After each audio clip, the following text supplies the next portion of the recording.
Today we visit Angkor Wat, but not the modern one.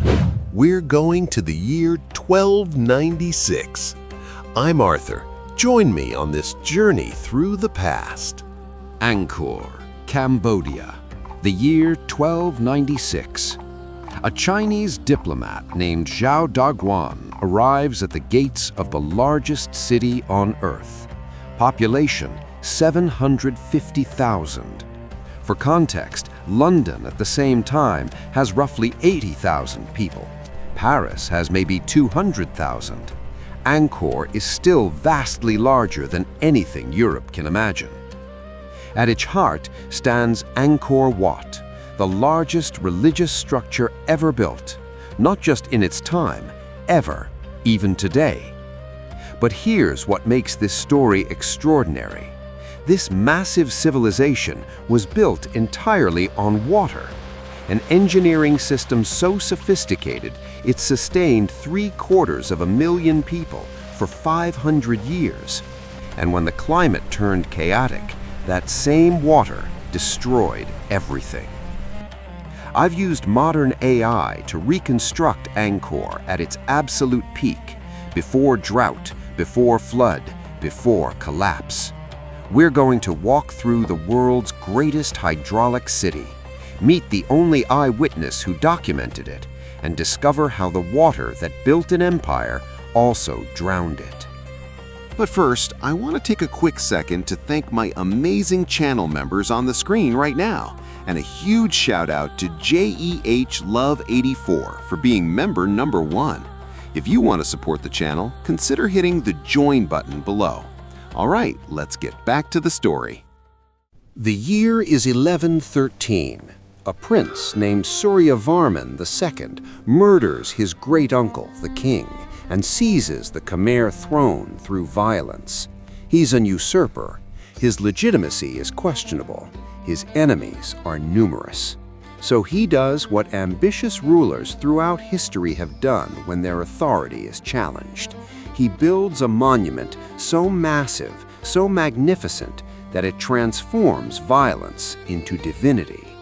Suryavarman II envisions a temple that will serve as his funerary monument and proof of divine favor. But he makes a radical religious choice. He dedicates it to Vishnu, the preserver god, breaking with centuries of Khmer tradition that favored Shiva. This isn't just architecture, it's a theological statement. According to historical records, Suryavarman II did not rely on myth or chance for his location. He deliberately chose a site near the old capital Yashodharapura for its strategic and spiritual significance. But the specific topography posed a massive structural challenge. What truly mattered was not a divine sign, but the site's unique hydrology and what Khmer engineers discovered beneath the surface. The construction begins.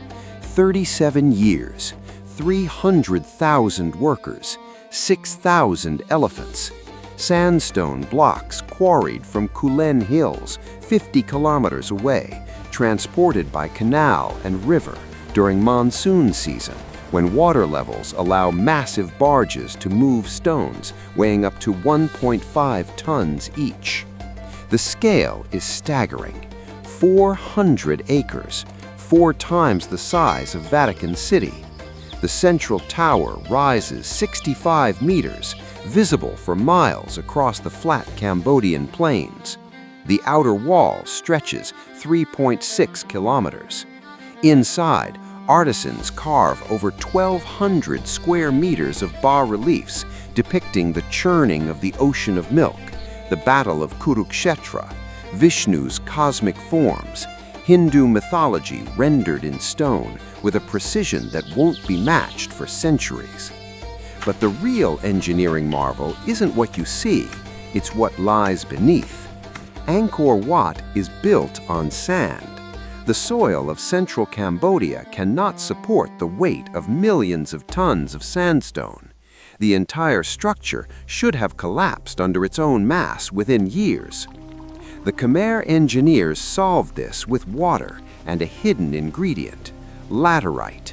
They enclosed the foundation in massive blocks of this iron-rich clay, which hardens like rock, creating an invisible retaining wall. Inside, they discovered that wet sand, when properly saturated, becomes stable enough to bear enormous weight. Dry sand compresses and shifts. Oversaturated sand liquefies. But sand kept at constant moisture, neither too wet nor too dry, can support a mountain of stone. This is why the moat isn't decorative. It's not primarily defensive. It's not just symbolic of the cosmic ocean surrounding Mount Meru. The moat is a water regulation system. 200 meters wide, 5 kilometers in perimeter, 4 meters deep. During the dry season, when groundwater naturally drops, the moat collects runoff from the temple itself and maintains the water table at precisely the level needed to keep the sand foundation stable. During the rainy season, the moat drains excess water, preventing oversaturation. Angkor Wat doesn't sit on the land, it floats on it, a stone vessel riding an ocean of carefully managed sand. An engineer supervising the moat's construction in 1120 understands, if the water level drops too far, the sand compresses and the temple will crack and sink. If water rises too high, the foundation becomes unstable in different ways.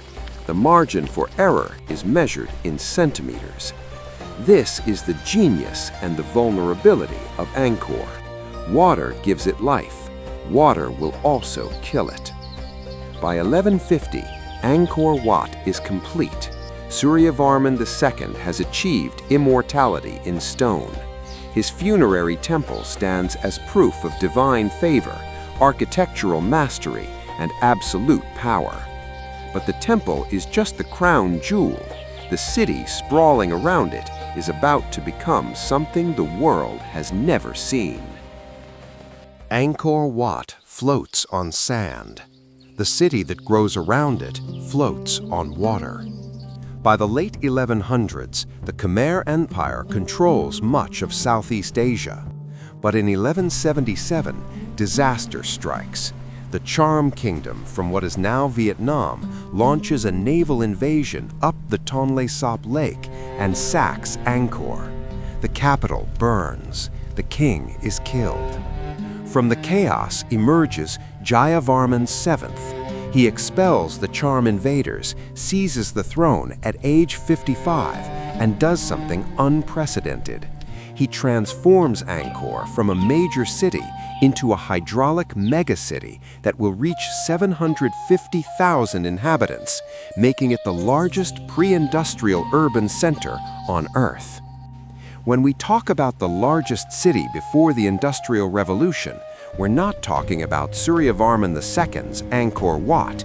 We're talking about Jayavarman VII's expansion from 1181 to 1218. He builds Angkor Thom, the great city, covering 9 square kilometers, enclosed by walls 12 kilometers long. At its center, the Bayon Temple, with its 216 serene stone faces gazing in all 4 directions.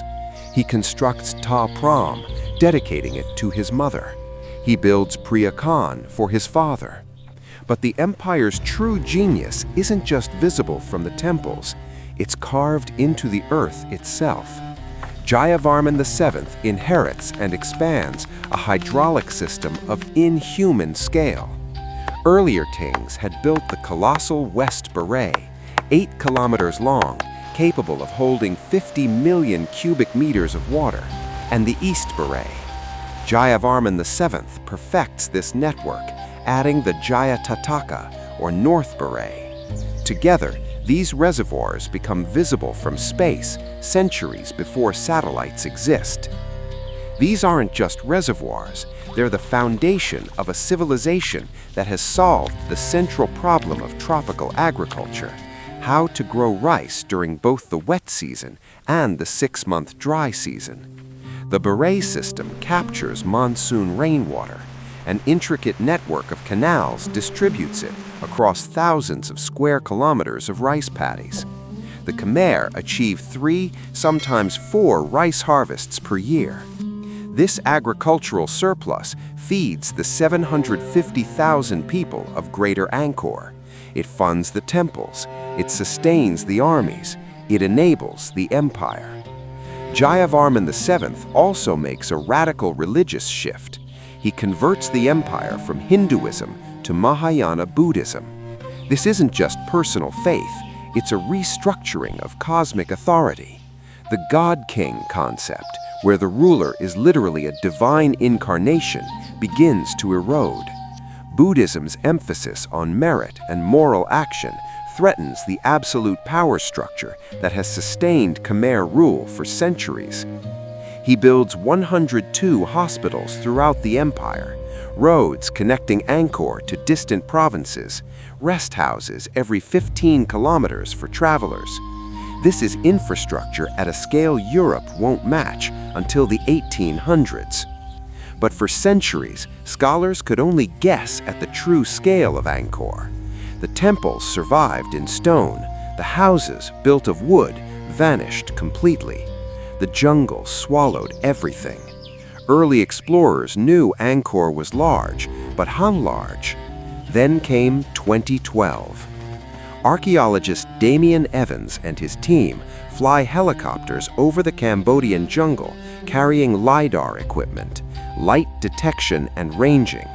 They fire billions of laser pulses down through the tree canopy. The lasers bounce off the ground, measuring elevation with centimeter precision. Algorithms filter out the trees, the vegetation, everything modern, and the ancient city appeared on the screen. In 2012, they mapped 370 square kilometers. In 2015, they returned and mapped 2,230 square kilometers, revealing the full extent of Greater Angkor. The LiDAR shows what satellite imagery and ground surveys never could: a perfectly gridded urban layout, roads, canals, the foundations of hundreds of thousands of wooden houses where 750,000 people lived.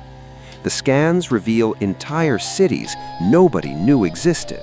Mahendra Parvata on Phnom Kulen Mountain, a complete urban center hidden under jungle, undiscovered until laser light pierced through centuries of forest growth. The city appeared on the screen in front of us. It had been hiding in plain sight for 600 years. LiDAR gave us the bones of Angkor, but to understand how people actually lived, we don't need to guess. We have a witness. August 1296. A ship from the Yuan dynasty of China arrives at Angkor carrying a diplomatic mission. Aboard is Zhao Daguan, a minor official whose name history would otherwise have forgotten. He stays for 11 months, and he writes everything down. Zhao Daguan's account, The Customs of Cambodia, is the only surviving first-person description of daily life in Angkor at its peak. Without it, we would only have temple inscriptions praising kings and gods. With it, we can walk the streets as he did. Zhao describes what he sees. The towers of Angkor covered in gold leaf, blazing like the sun. Today, we see bare gray sandstone. In 1296, the temples shimmered with precious metal. The royal processions. The king emerges from the palace, preceded by palace women numbering from 300 to 500, dressed in floral cloth, holding flowers with candles in their hands. The candles are lit even in broad daylight. He describes the 5 monumental gates of Angkor Thom, each flanked by 54 giant stone figures engaged in the cosmic tug-of-war, pulling the bodies of 9-headed Nagas, serpents from Hindu-Buddhist mythology. The gates rise 23 meters high, each topped with 4 massive stone faces of the Bodhisattva Avalokiteshvara, looking in the cardinal directions. Zhao marveled at the architecture, noting that the central towers and structures were brilliantly covered in gold leaf. Zhao notes the royal palace inside Angkor Thom. The palace faces east. Behind it is a golden tower. To the north of the golden tower is a bronze tower. The palace roof is covered in lead tiles, a massive expense justified by durability in tropical monsoons. But Zhao's most revealing observations are about daily life. He records that commerce in Angkor is conducted almost exclusively by women. Markets bustle with female merchants trading textiles, rice, fish, and goods from China. In addition to ruling the local economy, Zhao notes that it is also the women who spin the yarn and weave the daily cotton cloth. He describes dress codes rigidly enforced by class. Only the king may wear closely woven floral cloth. Officials and princes may wear two-color cloth. Commoners may use only coarser cloth. No commoner dares appear in public wearing shoes. Zhao de Guan witnesses Angkor at its absolute peak in 1296. But even then, invisible to everyone, the cracks are forming. The climate is changing. For centuries, the Khmer hydraulic system operates with mechanical precision. Predictable monsoons fill the berets. The dry season arrives on schedule. The canals distribute water exactly as engineered. 3 to 4 rice harvests per year. 750,000 people fed. The system is tuned to stability. Then, in the 1340s, the monsoons fail. Tree ring analysis from Vietnamese tropical trees, which preserve climate records in their growth patterns, reveals decades of severe drought beginning in the mid-1300s. The drought correlates with El Niño events in the Pacific, atmospheric patterns that suppress monsoon rainfall across Southeast Asia. The berets begin to drop. Rivers shrink. Rice paddies that produced multiple harvests per year now struggle to produce one. The agricultural surplus that sustained Angkor's massive population evaporates. And remember, Angkor Wat floats on wet sand. The drought doesn't just threaten food supply, it threatens to physically collapse the most magnificent temple ever built. As groundwater levels drop, the moat can't maintain the precise saturation needed to stabilize the sand foundation. Engineers watch helplessly as the massive sandstone blocks begin to shift, microfractures in walls that have stood perfectly plumb for 200 years. The mega-drought lasts for decades. Then, in the 1350s and 1360s, the climate swings violently in the opposite direction.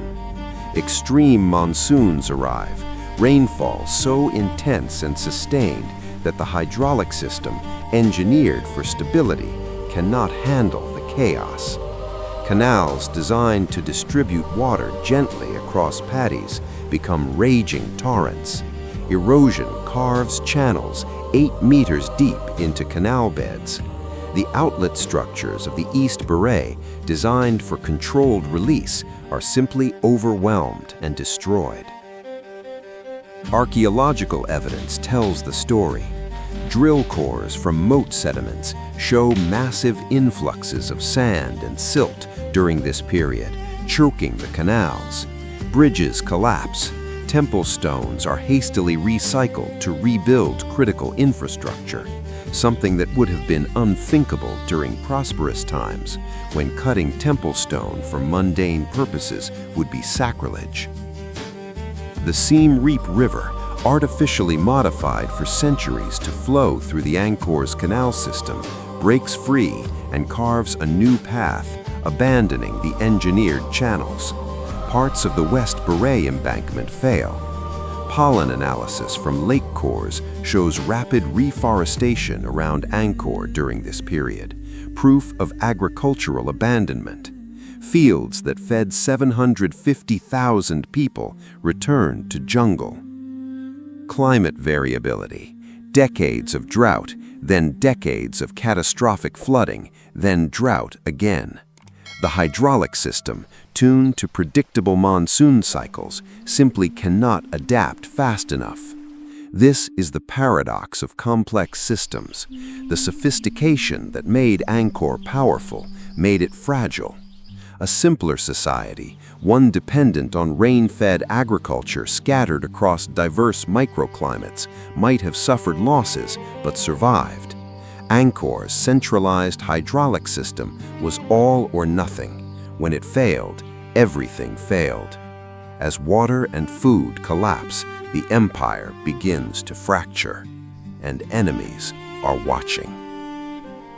Climate chaos alone might not have killed Angkor, but climate combines with religious transformation, economic shifts, and military pressure in a perfect storm of civilizational collapse. Yayavarman VII's conversion to Mahayana Buddhism initiated a slow erosion of absolute royal authority. This sparked a violent backlash. In the 13th century, King Yayavarman VIII launched a massive Hindu iconoclasm, defacing thousands of Buddha statues in a religious civil war that fractured the empire. But the fatal ideological blow came shortly after with the arrival of Theravada Buddhism. This new faith taught that anyone could achieve enlightenment through personal merit, no giant temples or god kings required. The Devaraja concept lost its theological foundation. Kings still rule, but their sacred aura dims. After Yayavarman VII's death in 1218, no Khmer king ever builds monuments on his scale again. The massive temple construction projects, which served political, religious, and economic functions, simply cease.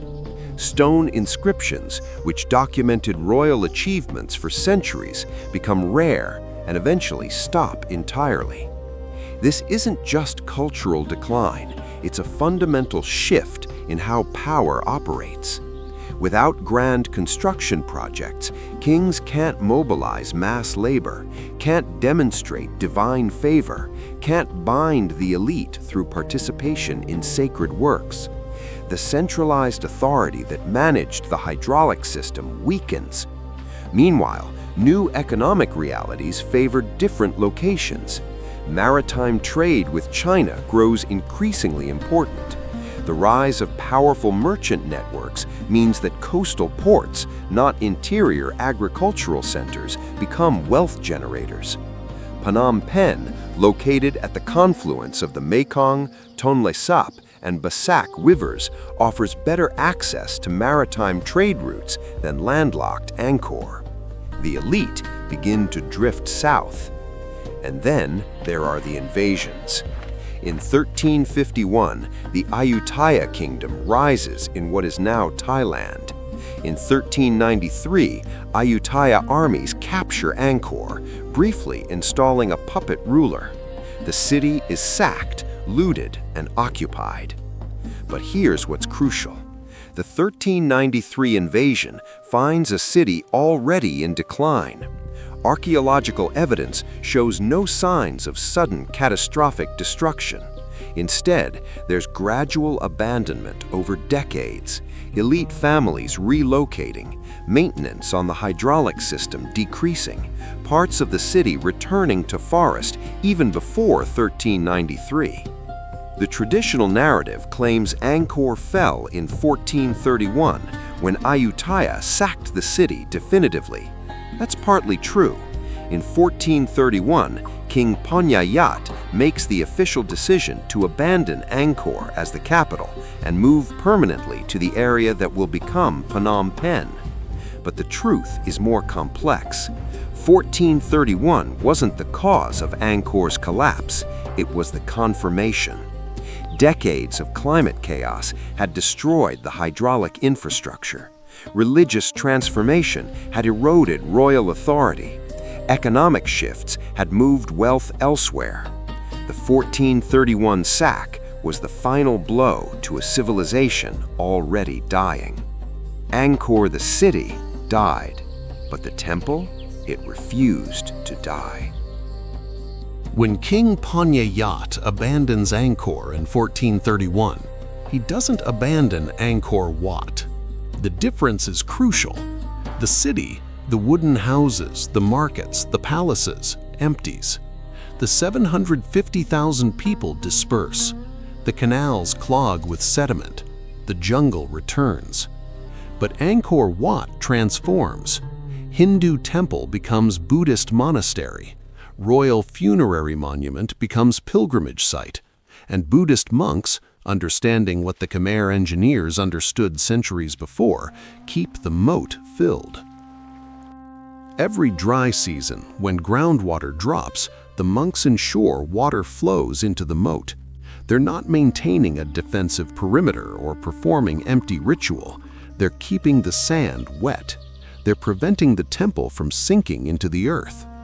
For 400 years, through changing dynasties, through wars, through the complete collapse of Khmer power, Buddhist monks maintain Angkor Wat's foundation.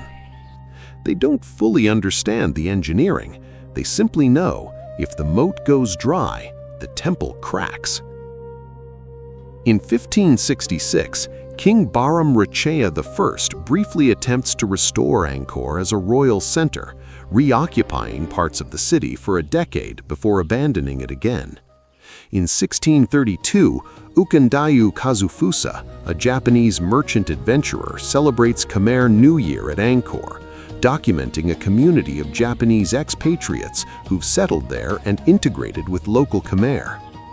The temple never completely disappears. Locals always knew it existed, but the city around it, the 750,000 inhabitants, the greatest pre-industrial metropolis on Earth, vanishes into jungle. Portuguese friar Antonio de Madalena visits in 1586 and writes that the temples are of such extraordinary construction that it is not possible to describe them with a pen. But Europe forgets. Then, in the 1860s, French naturalist Henri Mouot arrives. His journals, published posthumously, describe Angkor Wat as grander than anything left to us by Greece or Rome. The Western world rediscovers what had never really been lost. Archaeological work begins in earnest in the early 1900s.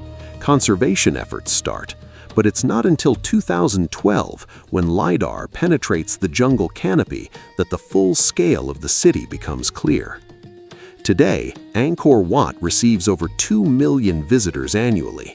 It's a UNESCO World Heritage Site. The Cambodian flag features its 3 towers, the only national flag in the world depicting a building. But modern threats mirror ancient ones.